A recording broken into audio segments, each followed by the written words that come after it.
Video link. Hannah Bardell.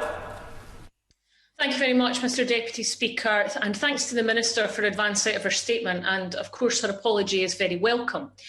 We have found that the healthcare system, in which I include the NHS, private providers, the regulators and professional bodies, pharmaceutical and device manufacturers and policymakers, is disjointed, siloed, unresponsive and defensive.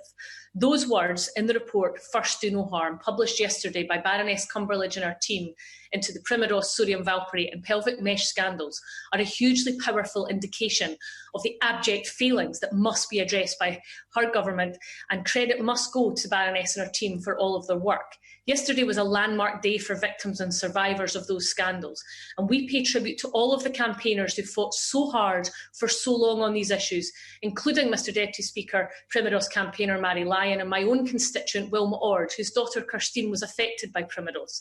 Their fight must now be our fight, and justice is not served until the recommendations are fully implemented.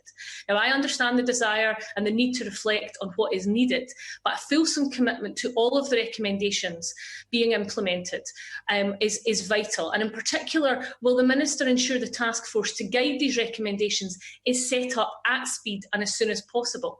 Will she also commit to vigorous pressure being exerted on companies like Bayer, who frankly have got away with murder and who are responsible for the Primados drug and need to pay proper compensation to victims? Will she also ensure that the recommendation of a patient safety commissioner is set up as quickly as possible? Because in the words of Branwen Mann, a young person affected by sodium valproate, I know that the full harm done by sodium valproate is barely understood or even recognised by anyone other than the family that live it. That cannot continue, Mr Deputy Speaker. And will she finally ensure the central patient identifiable database is created by collecting those details and the implementation of all devices at the time of operation? So many patients affected by surgical mesh and other devices have never had their devices tracked or registered, which in the age of advanced technology is, frankly, I'm sure she will agree, ridiculous.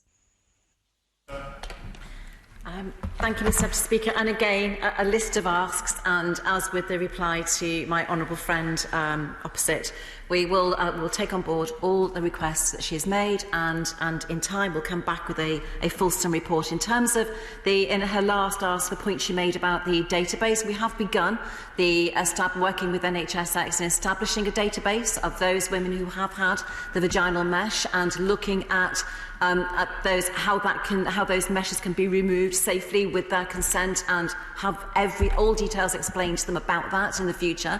But getting together that database historically as well as moving forward is work in progress and is happening. And on the rest of her asks, we will be back with a fulsome report in which all of her points will have been considered.